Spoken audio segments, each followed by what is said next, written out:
morning, everybody. It's your boy D Max. So let's talk, man. It's been a while. Me and your boy waking up later on now. So let's go ahead and jump into it. You see what the title says.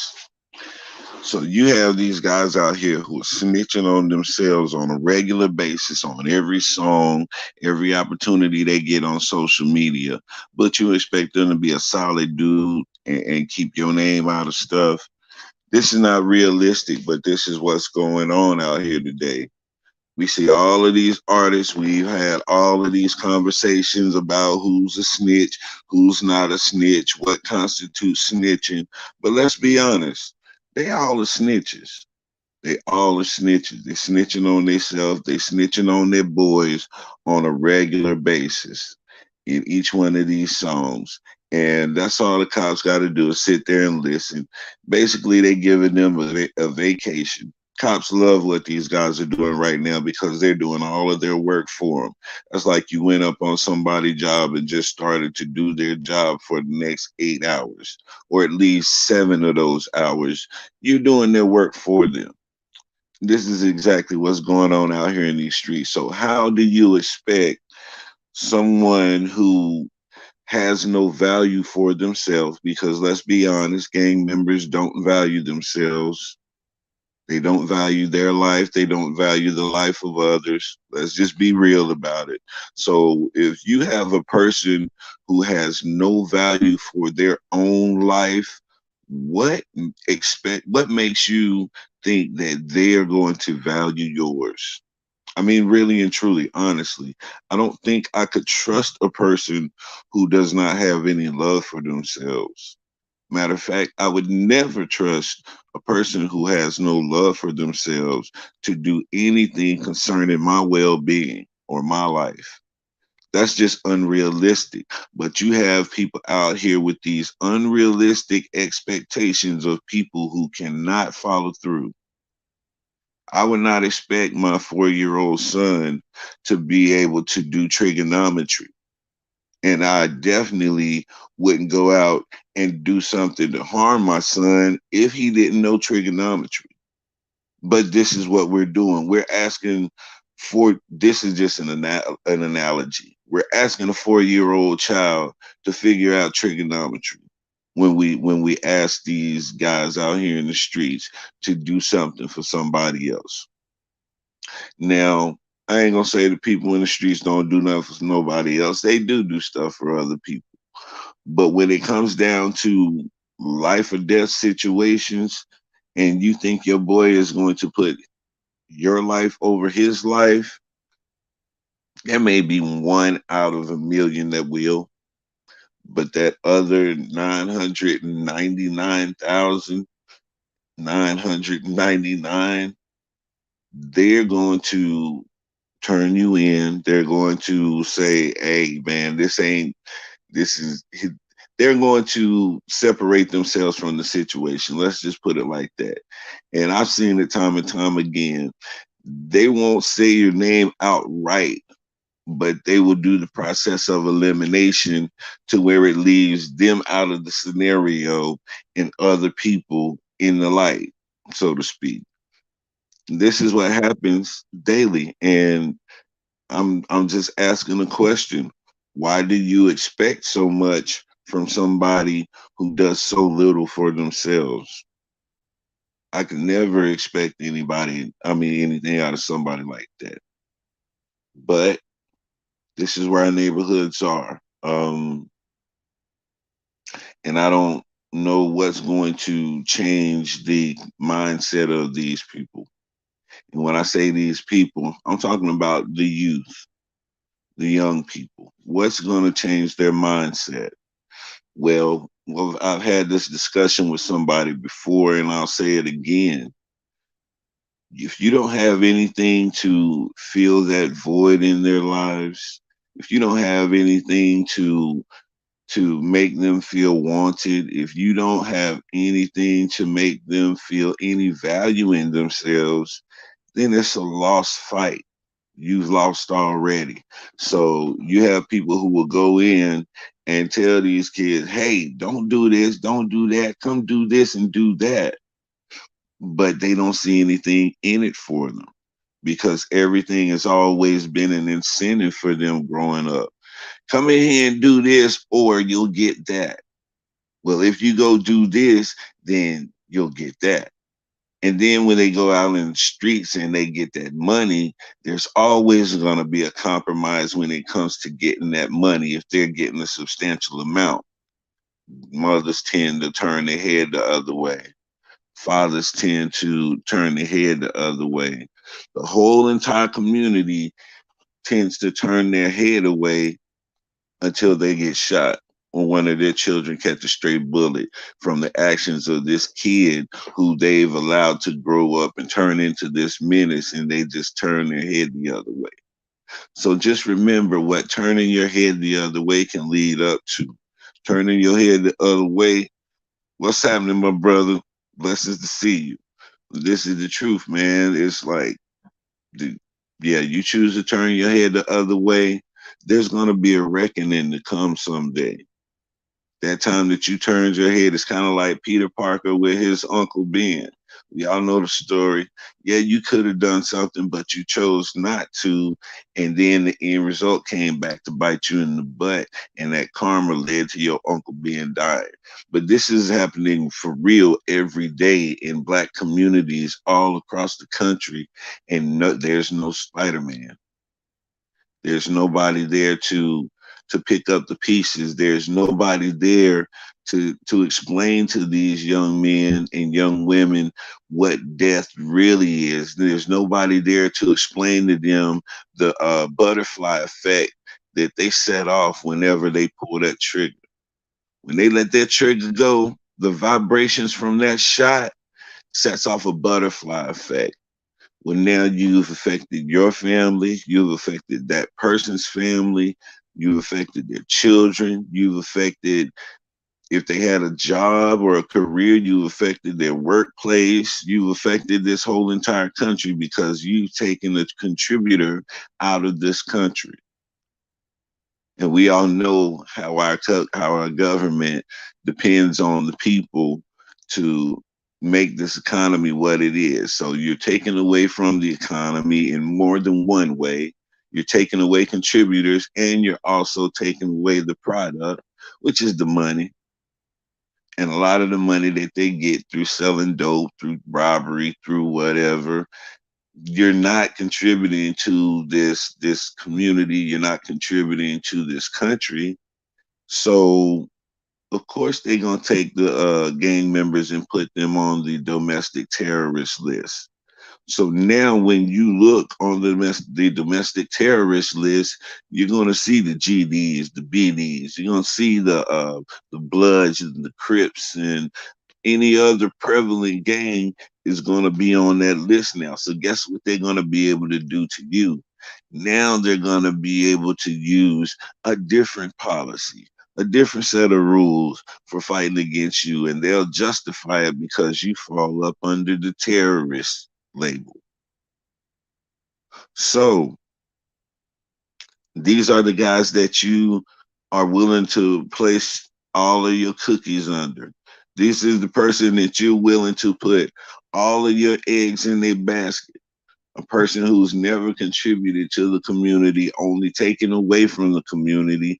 A person who's never really thought about nobody but themselves, and everything that they've done has been to benefit their life because they didn't have nobody looking out for them when they was growing up. So they've always looked out for themselves. And so they're conditioned to think about themselves. They've been conditioned to be selfish, but you're asking this person to open up and to think about you and to care about you.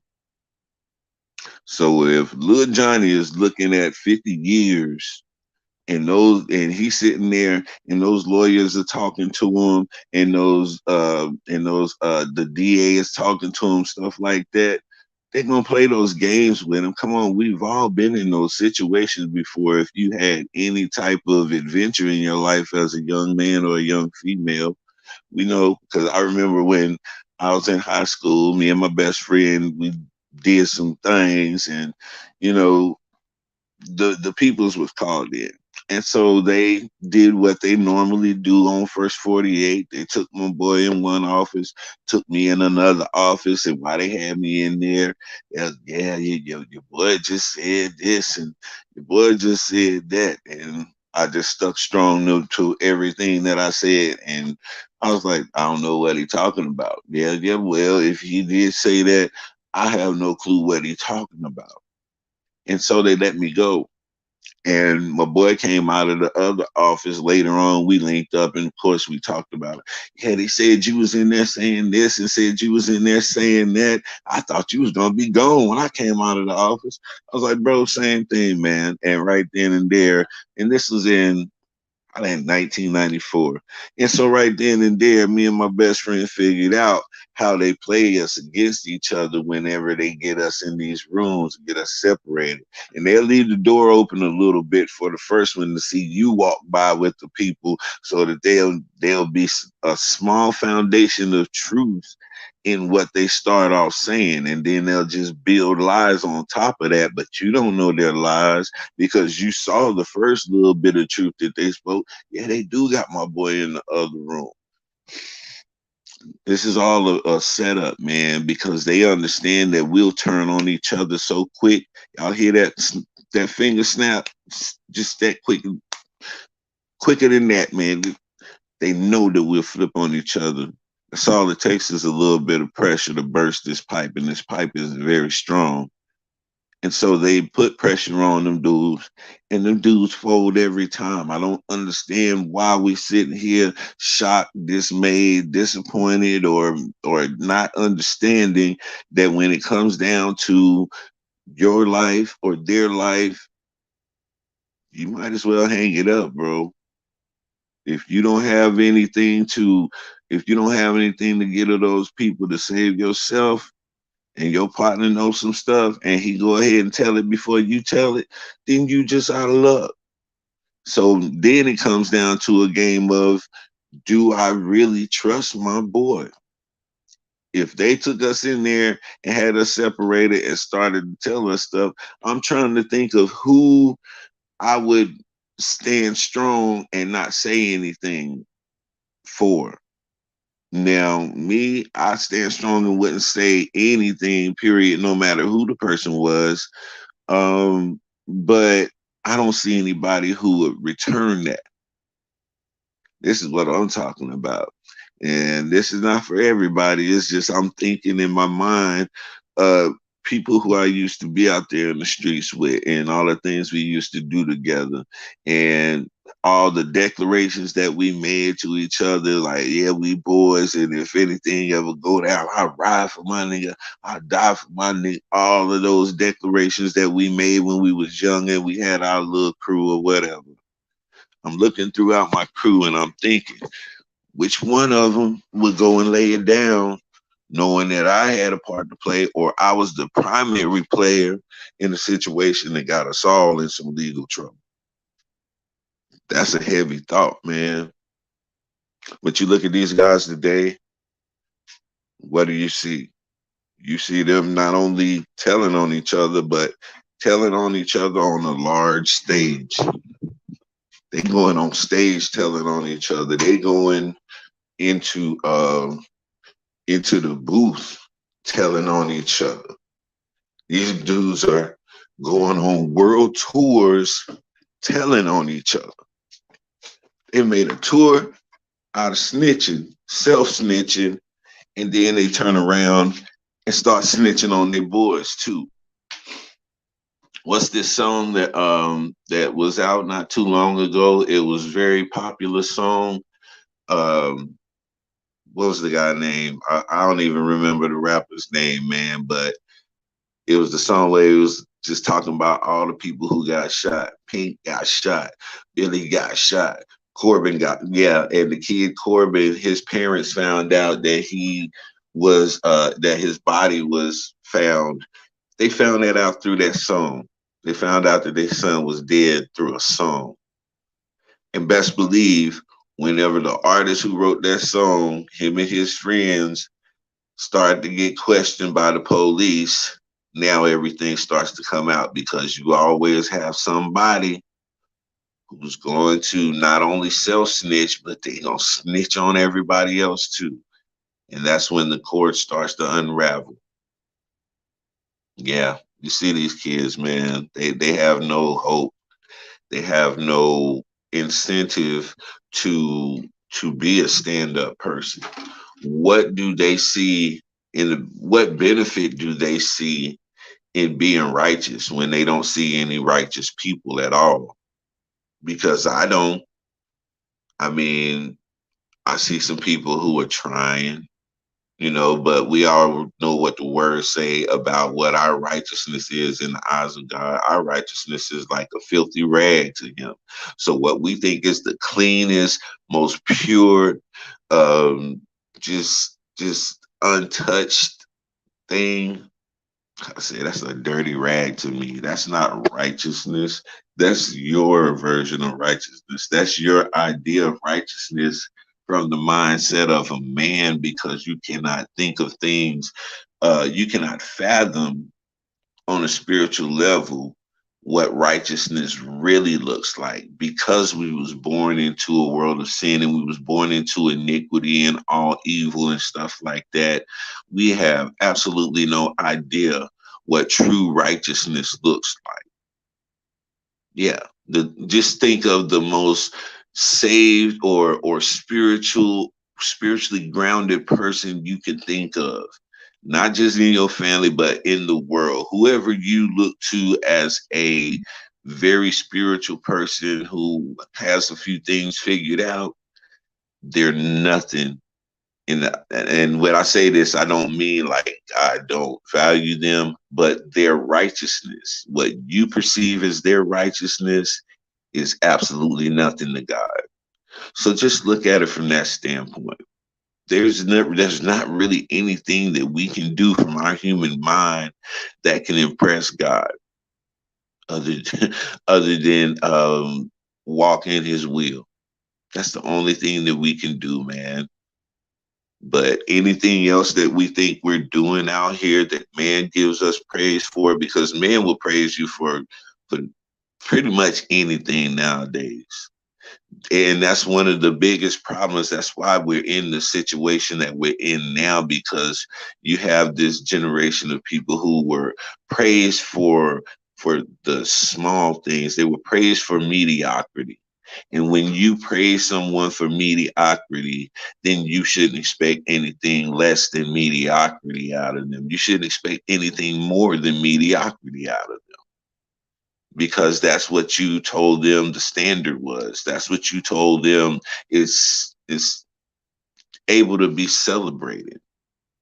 I never celebrated mediocrity, and I don't celebrate mediocrity in my children. I praise my children when they go above and beyond what is called for them to do.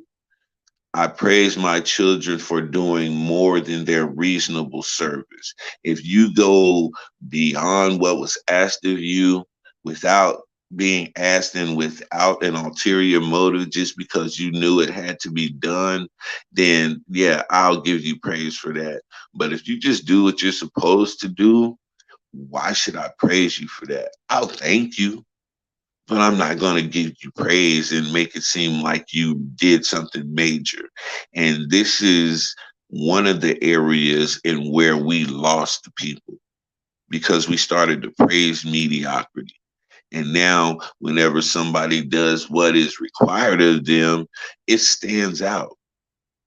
And people are just praising things that do not deserve praise. These things are your reasonable service. But now in our community, the kids are being praised for not being a snitch. I mean, I understand, yeah, that's cool. You held it down, but I mean, that's your reasonable service to your brother, right? That's just your reasonable service to be selfless, not selfish, to be selfless and take on the burdens of your brother. Would you be willing to do that? No, most people wouldn't. And because our righteousness is a filthy rag, whenever somebody steps up and says, I'll do it, the one out of 1 million who says, "Yeah, I'll do it." He's hailed as a hero. Bobby Shmurda is hailed as a hero because he did what is what is your reasonable service. And this isn't a spiritual thing. This isn't a godly thing. This is just a life thing. That's just your reasonable service. If you out here in the streets, you out here in a gang, and you say you about that life, and you say you hold it down for your people, whenever that time comes, whenever you do what you said you would do, whenever you do that reasonable service, it's like, wow, he's a man of his word.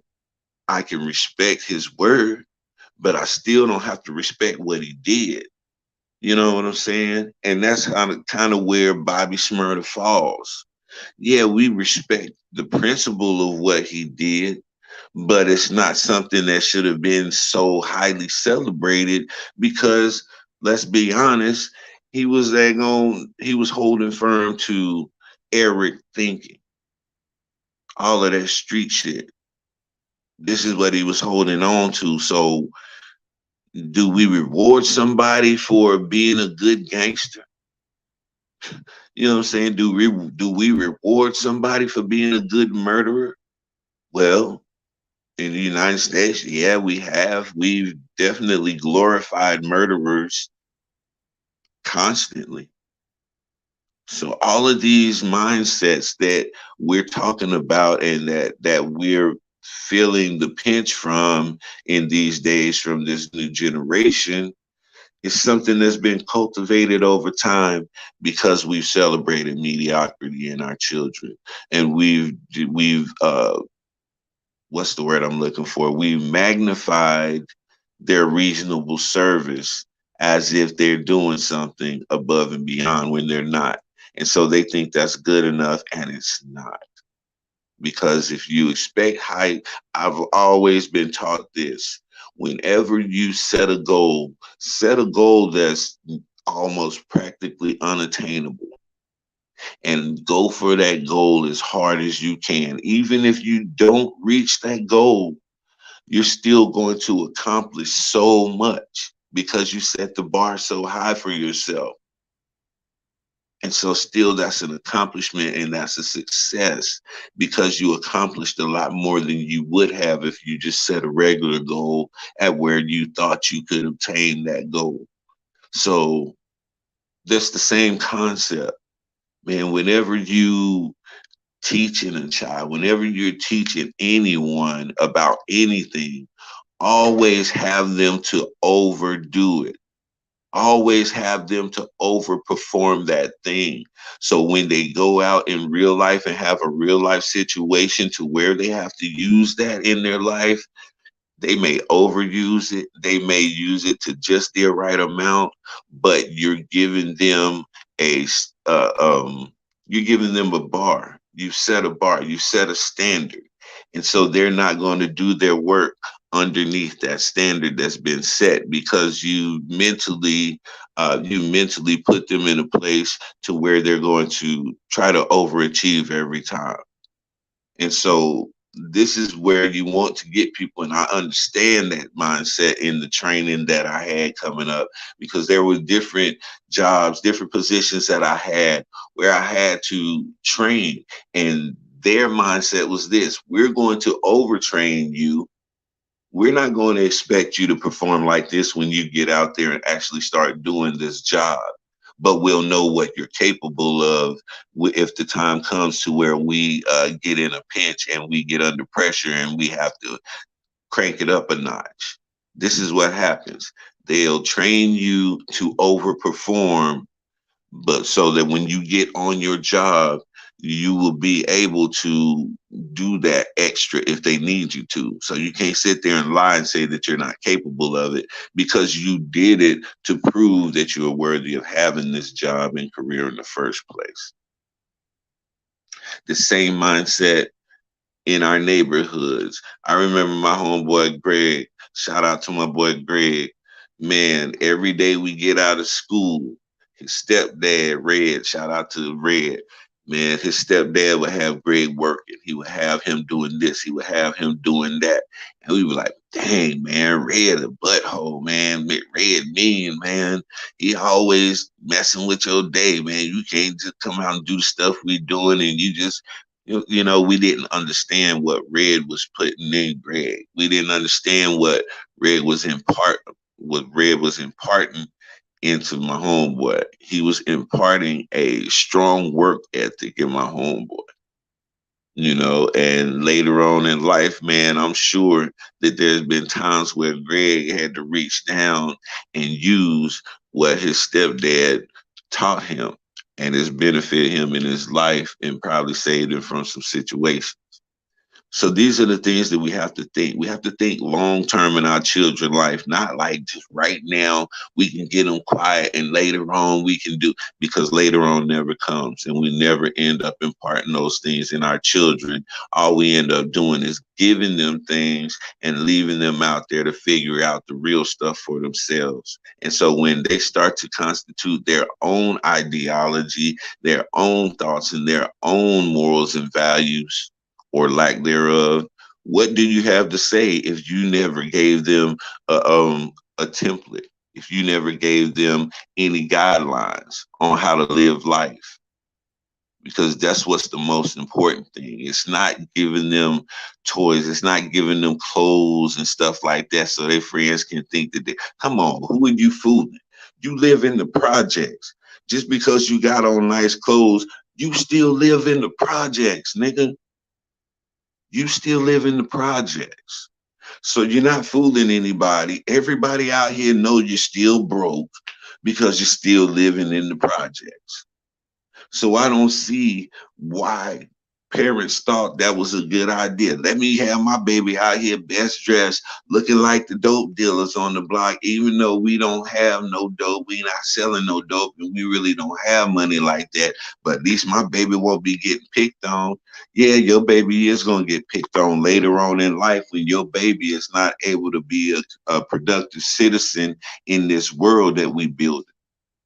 Yeah, your baby still gonna get picked on, but when life pick on your baby as a grown adult, yeah, that's way worse. That's what sends them to commit suicide and wanting to shoot up schools.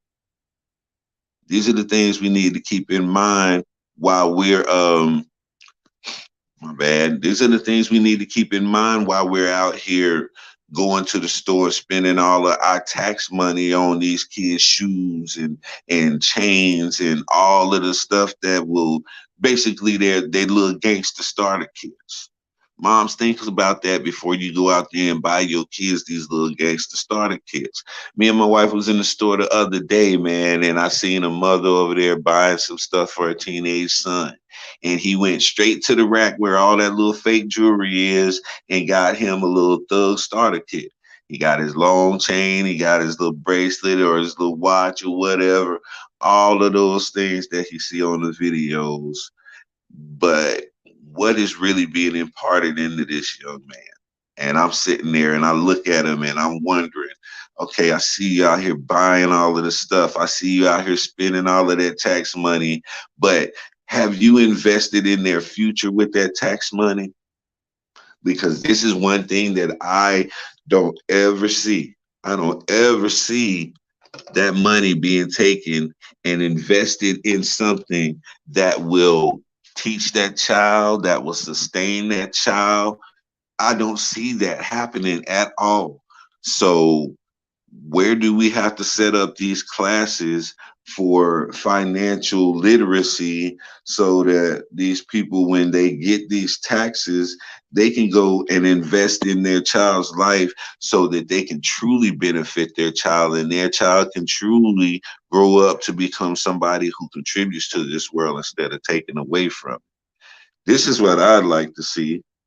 But we're not going to see that because as long as these guys can go out and sell dope and live at that low standard and get praised for it and praised for their mediocrity, then they're going to continue to fall. And it's just going to get lower and lower until you have nothing left. This is where our children are headed. I hope y'all going to do something about it because At some point, somebody's going to do something about it. And if it's not you, somebody else is not going to have kid gloves when they deal with your child. When they get in that penal system, they're not going to handle them with kid gloves. So it's best that you deal with your children because there will be a reckoning at some point in their life if you don't. The world will straighten them. The world will let them know that their mediocrity is not acceptable. So are you willing to do it or are you going to let the world do it? That's up to you. But I didn't give the world that chance with my kids, man. Some of them love me to death. Some of them, they think I'm all right. But they do understand and respect the wisdom that I try to impart in their lives on a regular basis. So let's start having these confrontations. I've done shows about conflict resolution and stuff like that, but sometimes you gotta have confrontation. You can't just stand back and be like, well, I don't want to have any conflict. That's not conflict resolution. In order to resolve a conflict means that you have to address it. It means you have to acknowledge it. And it means you have to work through it. And that's not happening. So until this happens, we're going to continue to see an increase in the murders. We're going to see an increase in the ignorance, and we're going to see an increase in the stupidity and the lack of education in these people. And that's going to hurt our grandmothers, our little children out walking in the neighborhood, going to the store and catching stray bullets and stuff like that. So quit putting expectations on somebody uh, that was never instructed past a level of mediocrity. This is your boy D Mac, man. Y'all know what I say. Sticks and stones can break your bones, but the word can always heal you. I'm out.